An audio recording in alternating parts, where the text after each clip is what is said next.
C എനിക്കറിയില്ല നിങ്ങൾ ഇത് കേൾക്കുന്ന മലയാളികൾ ഈ സംഭവം കേട്ടിട്ടുണ്ടോയെന്നില്ല. ഇത് ഒരുപക്ഷെ ഡിസംബർ 18 and 19 ഒരുപക്ഷെ കേരളം ഇതുവരെ കാണാത്ത, ചരിത്രത്തിൽ ഇതുവരെ കാണാത്ത വലിയൊരു ഇവൻറ്റിന് സാക്ഷ്യം വഹിക്കാൻ പോവുകയാണ്. Money conclave, South India's biggest wealth and investment summit കൊച്ചിയിൽ ഡിസംബർ 18-19 നടക്കുകയാണ്. ലോകത്തെ ഏറ്റവും വലിയൊരു പ്രശ്നം എന്തെന്ന് പറഞ്ഞു കഴിഞ്ഞാൽ, ഒരു ക്യാഷ് ഫ്ലോ കിട്ടുന്ന മനുഷ്യന് അവന് സേവിങ്സ് ഉണ്ടാവുമ്പോൾ അത് കീപ്പ് ചെയ്യൽ, അതിന് ഈ കാശ് ഉണ്ടാക്കാൻ ഒരു മനുഷ്യനെ അറിയണമെങ്കിൽ, ഒരു ബിസിനസ് മോഡലിലോ ജോലിയിലൊക്കെ ഉണ്ടാക്കാൻ അറിയണമെങ്കിൽ അതിലേറ്റവും ടഫസ്റ്റ് ആയിട്ടുള്ള പാർട്ട് അത് നിലനിർത്തലാണ്. അപ്പോൾ നിങ്ങൾക്കറിയാൻ പറ്റും, വാറൻ ബുഫറ്റിൻ്റെ 64th ഏജിലാണ് അദ്ദേഹത്തിൻ്റെ ഒരു 65 to 70% ഇൻകം വന്ന്. ബുഫറ്റിനെ പറഞ്ഞ അതിൻ്റെ ഒരു റീസൺ അദ്ദേഹത്തിൻ്റെ പേഷ്യൻസ് ആയിരുന്നു എന്നുള്ളതാണ്. പല കാശുകാരിങ്ങൾക്ക് കാണാൻ പറ്റും, ഫസ്റ്റ് ജനറേഷൻ കാശ് ഉണ്ടാക്കിയിട്ടുണ്ടാവും, സെക്കൻഡ് ജനറേഷൻ്റെ കയ്യിൽ നിന്നൊക്കെ ഒലിച്ചു പോയിട്ടുണ്ടാവും. അപ്പോൾ ഇതിലേറ്റവും വലിയ പ്രശ്നം പൈസ നിലനിർത്തലാണ്. ഈ കിട്ടുന്ന ക്യാഷിനെ എങ്ങനെ നിലനിർത്താമെന്നില്ലേ. ഈ നിലനിർത്തുമ്പോൾ ഏറ്റവും വലിയൊരു പ്രശ്നം ഇൻഫ്ലേഷനാണ്. ഓരോ രാജ്യത്തും വരുന്ന ഇൻഫ്ലേഷൻ നിങ്ങളെ പൈസനെ കാർന്നു നിന്നും.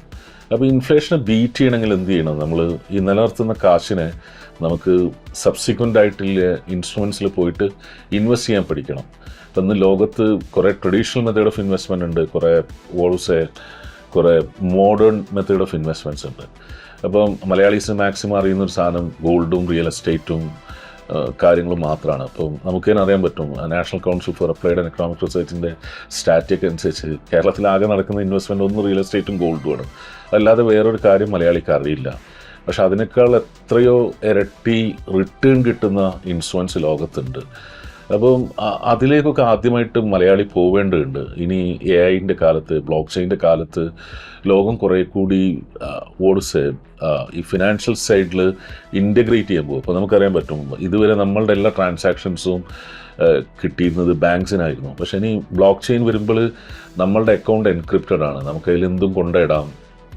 അപ്പം ഇതേറിയത്തിൻ്റെ ബേസിൽ ലോകത്തെല്ലാ രാജ്യങ്ങളും കണക്റ്റഡ് ആയിട്ടില്ല, ഈ കറൻസി ട്രാൻസാക്ഷൻ കോസ്റ്റ് ഇല്ലാത്ത വലിയൊരു സംഭവം വരുന്നുണ്ട്. പിന്നെ ബിറ്റ് കോയിനും ഫഞ്ചിബിൾ ടോക്കൺസ് ആയിട്ടും വലിയൊരു ലോകം. അപ്പം അതിലൊക്കെ ആദ്യം ആരാണ് ഏർലി ബേഡ്സ്? അവരാണ് എന്താവുന്നത് കാശുണ്ടാക്കുന്നത്. അപ്പോൾ ഇന്നലെ തന്നെ കാണാൻ പറ്റും, ട്രംപിൻ്റെ ഇലക്ഷന് ശേഷം കോയിൻ ബേസ് പറഞ്ഞിട്ടുള്ള ലോകത്തിലെ നമ്പർ 1 ക്രിപ്റ്റോ ബേസ്ഡ് കമ്പനിയാണ്. ആ കമ്പനി $195 ഒറ്റയടിക്ക് 260 കയറിയത്. അപ്പോൾ അതിൻ്റെ ഒരു അർത്ഥം ലോകം ഇനി ഒരു ക്രിപ്റ്റോൻ്റെ മൂവ്മെൻറ്റിലേക്ക് പോവുകയാണെന്നുള്ളതാണ്. അപ്പം അതിനെക്കുറിച്ചുള്ള ആധികാരികമായിട്ടുള്ള സെമിനാറുകളാണ് നടക്കുന്നത്. അതിലെ ഇൻഡസ്ട്രി വെറ്ററൻസാണ് വരുന്നത്. പിന്നെ ലോകത്തെ ഏറ്റവും കൂടുതൽ ട്രേഡ് ചെയ്യപ്പെടുന്ന ഒരു സാധനമാണ് ഫോറക്സ്, അതിനെക്കുറിച്ചുള്ള സെമിനാറുകൾ.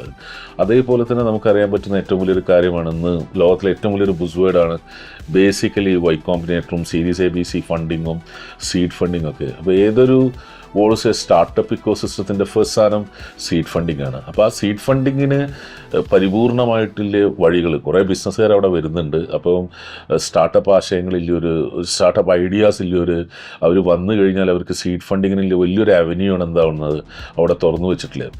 നാലാമത്തെ ഒരു കാര്യം, ഇപ്പോൾ റിയൽ എസ്റ്റേറ്റിലെ ന്യൂ ഓപ്പർച്യൂണിറ്റീസ്, മിഡിൽ ഈസ്റ്റ് എന്തെല്ലാം ഓപ്പർച്യൂണിറ്റീസ്, ഇന്ത്യയിൽ എന്തെല്ലാം ഓപ്പർച്യൂണിറ്റീസ്, അതിനെ ഓപ്പൺ ചെയ്തുകൊണ്ടുള്ള കാര്യങ്ങൾ. അപ്പം എനിക്ക് മാത്രമൊരു പോർട്ട്ഫോളിയോ ഓഫ് പിന്നെ കമ്മോഡിറ്റീസ് ട്രേഡിങ്. ഇപ്പോൾ നമുക്കറിയാൻ പറ്റും, ലോകത്ത് ഏറ്റവും കൂടുതൽ ട്രേഡിങ് നടക്കുന്നതാണ് ഓയിലിലും അതേപോലെ തന്നെ ഗോൾഡിലും സിൽവറിലും ഒക്കെ കമ്മോഡിറ്റീസ് ട്രേഡിങ്. പിന്നെ ഇന്ന് ഇന്ത്യൻ സ്റ്റോക്ക് മാർക്കറ്റ് ഇപ്പോൾ വേൾഡിലെ ഒരു 4th ബെസ്റ്റ് സ്റ്റോക്ക് മാർക്കറ്റ് ആയിക്കൊണ്ടിരിക്കുകയാണ് വാല്യൂഷൻ ബേസിലൊക്കെ. 1 lakh ഒക്കെ BSE സെൻസെക്സ് എത്തുമെന്ന് പറയുന്നു. അപ്പോൾ അങ്ങനത്തെ ഒരു കേസിലേക്കൊക്കെ പോവുകയാണെങ്കിൽ, ഇപ്പോൾ നിഫ്റ്റിൻ്റെ സെൻസെക്സ് തന്നെ ഒരു 50,000 മാർക്കിലേക്കൊക്കെ പോവുകയാണെങ്കിൽ ഇന്ത്യൻ സ്റ്റോക്ക് മാർക്കറ്റ് നമ്മൾ ഒരിക്കലും മിസ്സാക്കരുത്. കാരണം US 1929 ഫെമൈന് ശേഷം വാറൻ ബുഫറ്റിനെ പോലത്തെ, അല്ലെങ്കിൽ ചാർലി മുങ്കറെ പോലത്തെ, അല്ലെങ്കിൽ എനിക്ക് തോന്നത്തോളം അതിന് മുമ്പ് വന്ന ബെഞ്ചമിൻ ഗ്രഹാമിൻ്റെ തിയറി അനുസരിച്ച് ഇൻവെസ്റ്റ് ചെയ്ത ആളുകളാണ് 1960-കൾ 70-കൾ ബേബി ബൂമർ ജനറേഷനിൽ ഭയങ്കര വെൽത്ത് ക്രിയേറ്റ് ചെയ്തത്. അപ്പോൾ ഇന്ത്യ എന്ന അങ്ങനത്തെ ഒരു ഹോട്ട് ബെഡ് ഓഫ് ഓപ്പർച്യൂണിറ്റി ആയിട്ടാണ് ലോകം വിലയിരുത്തുന്നത്. അപ്പോൾ നമ്മൾ ഇന്ത്യയിൽ എത്ര യൂത്ത് ആ ഓപ്പർച്യൂണിറ്റിനെ കുറിച്ച് അവെയർ ആണെന്നില്ല എനിക്കറിയില്ല. അപ്പം ഇന്ത്യ ഒരു ഗോൾഡ് മൈനാണ് സ്റ്റോക്കിൻ്റെ കാര്യത്തിൽ. അപ്പോൾ സ്റ്റോക്കിനെ കുറിച്ച് ആധികാരികമായിട്ട് സംസാരിക്കൽ, പിന്നെ ലോകത്തിലെ നമ്പർ 1 സ്റ്റോക്ക് മാർക്കറ്റ് എപ്പോഴും നമുക്കറിയാം US സ്റ്റോക്ക് മാർക്കറ്റാണ്. US സ്റ്റോക്ക് മാർക്കറ്റിലെ എനിക്ക് തോന്നുന്നിടത്തോളം ലോകത്തിലെ ഏറ്റവും ബെസ്റ്റ് മാർക്കറ്റ് ക്യാപിറ്റലൈസേഷനിലെ 5 കമ്പനികൾ, NVIDIA, apple, Amazon, Tesla, then companies like Google, Alphabet. US John green എന്ന് പറഞ്ഞിട്ടുള്ള ഒരു ജാനിറ്റർ ഉണ്ടായിരുന്നു JC Penneyയുടെ. ആ ജെ സി പനിയുടെ ജാനിറ്റർ 24-ാമത്തെ വയസ്സിൽ തൂപ്പുകാരനായിട്ട് ജെ സി പനി കയറിയതാണ്. 50-ാമത്തെ വയസ്സിൽ അദ്ദേഹത്തിൻ്റെ ഭാര്യ അദ്ദേഹത്തിനെ ഡിവേഴ്സ് ചെയ്തു പോയി. 55-ാമത്തെ വയസ്സിൽ അദ്ദേഹം മരിക്കുകയാണ്. അദ്ദേഹം മരിക്കുന്ന സമയത്ത് അദ്ദേഹത്തിന് $8 million അദ്ദേഹത്തിന് എന്തുണ്ടായിരുന്നു, ക്യാഷ് ഡെപ്പോസിറ്റ് ഉണ്ടായിരുന്നു. അത് അമേരിക്കൻ ആകെ അത്ഭുതപ്പെടുത്തി.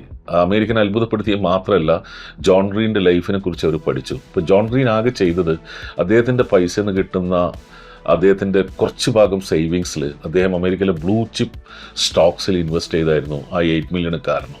അതിൽ $2 million അദ്ദേഹത്തിൻ്റെ മക്കൾക്ക് വീതം വെച്ചു. ബാക്കി $6 million US സ്കൂളുകൾക്കും ഹോസ്പിറ്റൽസിനുമാണ് കൊടുത്തത്. അതേപോലെ നിങ്ങൾക്ക് ഇങ്ങനത്തെ ഒരു മെൻറ്റാലിറ്റി ഉണ്ടെങ്കിൽ എങ്ങനെയാണ് US സ്റ്റോക്സിലും ഇന്ത്യൻ സ്റ്റോക്സിലും കണ്ടിന്യൂസ് ആയിട്ട് പേഷ്യൻ്റായിട്ട് ഇൻവെസ്റ്റ് ചെയ്തിട്ട് കാശ് ഉണ്ടാക്കില്ല. ഞാൻ ഫസ്റ്റ് ടോക്ക് തന്നെ പറഞ്ഞിരുന്നു, ഫസ്റ്റ് സ്റ്റേറ്റ്മെൻറ്റ് തന്നെ, വാറൻ ബഫറ്റ് അങ്ങനെ ഇൻവെസ്റ്റ് ചെയ്തിട്ടാണ് 64th ഏജിൽ അത്ര ഇൻകം ഉണ്ടാക്കിയത്. അങ്ങനെ ഒരു ലോങ് ടേം ഇൻവെസ്റ്റ്മെൻറ്റ് പോസിബിലിറ്റീസ് ഇതൊക്കെയാണ് അവിടെ സംസാരിക്കുന്നത്. ഞാൻ മനസ്സിലാക്കുന്നത്, നിങ്ങൾ ഈ ഓപ്പർച്യൂണിറ്റി എടുക്കാൻ വരണം. ചേഞ്ച് എന്ന് പറഞ്ഞു കഴിഞ്ഞാൽ 2 തരമാണ്, പ്ലാനിങ് ഫോർ ചേഞ്ചും പ്ലാനിങ് നെസസിറ്റേറ്റഡ് ബൈ ചേഞ്ചുമാണ്. ഇപ്പോൾ നമ്മുടെ സമൂഹത്തിലെ ഒരു കൂട്ടം എന്താ പറയുക, ഒരു ഇന്നോവേറ്റേഴ്സ് കേരളമാകെ മാറണം, കേരളം ലോകത്തിൻ്റെ ഒരു ഫിൻടെക് സൈഡിൽ വളരെ ട്രാൻസ്ഫോർമേറ്റീവായിട്ടുള്ളൊരു ചേഞ്ച് കൊണ്ടുവരണമെന്ന് ആഗ്രഹിച്ച് അവർ കൊണ്ടുവരുന്നൊരു ഇവൻ്റാണ്. അതിൽ നമ്മളെപ്പോലത്തെ നല്ല മലയാളികൾ, ഇങ്ങനത്തെ ഒരു ട്രാൻസ്ഫോർമേഷൻ ചേഞ്ച് എടുക്കുന്ന മലയാളികൾ അതിനോട് കൊടുക്കേണ്ട റെസ്പോൺസ് എന്താണെന്ന് പറഞ്ഞു കഴിഞ്ഞാൽ 4-5 മണിക്കൂർ കോഴിക്കോട് നിന്നും കാസർഗോഡ് നിന്നും അതേപോലെ മലപ്പുറത്തു നിന്നും തെക്കൻ കേരളത്തു നിന്നും യാത്രകളൊക്കെ ഗൗനിച്ചുകൊണ്ടും ഒരു 4-5 മണിക്കൂർ നമ്മൾ ഡ്രൈവ് ചെയ്തിട്ടാണെങ്കിലും ട്രെയിനിലാണെങ്കിലും ബസ്സിലാണെങ്കിലും അവിടെ എത്തിച്ചേരാൻ ശ്രമിക്കുക. ഒരുപക്ഷെ ആ ഒരു 5 മണിക്കൂർ യാത്ര ഒരുപക്ഷെ നമ്മളെ 40 വർഷത്തെ ഇനി ശേഷം ജീവിതത്തിലേക്ക് വലിയൊരു മുതൽക്കൂട്ടാവുന്നില്ല ഉറപ്പാണ്. ആൻഡ് നിങ്ങളെല്ലാവരെയും ഹോൾ ഹാർട്ടഡ്ലി അതിലേക്ക് വെൽക്കം ചെയ്യാണ്. Money Conclave, 18th and 19th December, Sial Convention Center, Kochi. Free entry with early bird offer ending soon. For registration, visit our website now.